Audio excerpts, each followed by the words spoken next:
The night was dark. The desert stretched out, vast and silent. Then a light, a star brighter than any other, blazed in the sky. It pulsed with a strange energy, beckoning. Far away in the east, a group of wise men watched. They were scholars, stargazers, seekers of truth. This star, they knew, was no ordinary celestial body. It spoke of prophecy, of a new king born in a distant land. Driven by faith and curiosity, the wise men packed their camels. They collected gifts fit for a king: gold, frankincense, and myrrh. Guided by the star, they set off on a long and arduous journey, their hearts filled with anticipation. The journey was long.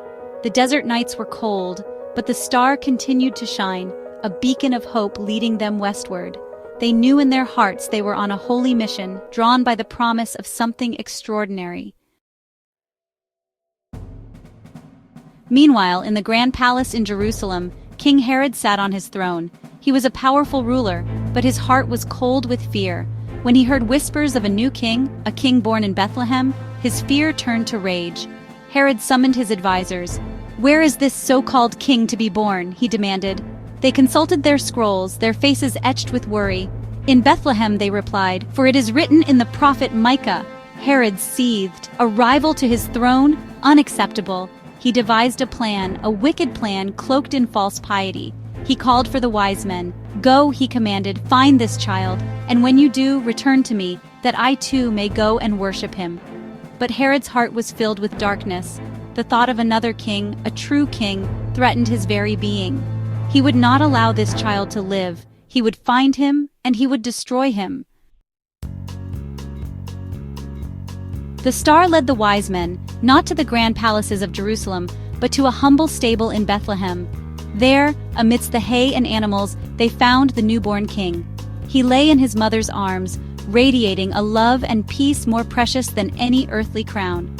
Overwhelmed with awe, the wise men knelt before the child. They presented their precious gifts: gold, for a king's treasure; frankincense, for a king's worship; and myrrh, a fragrance used to anoint kings. Though just a baby, Jesus seemed to radiate a divine light. Mary, his mother, smiled gently, her heart full of love for her son and wonder at the wise men's journey.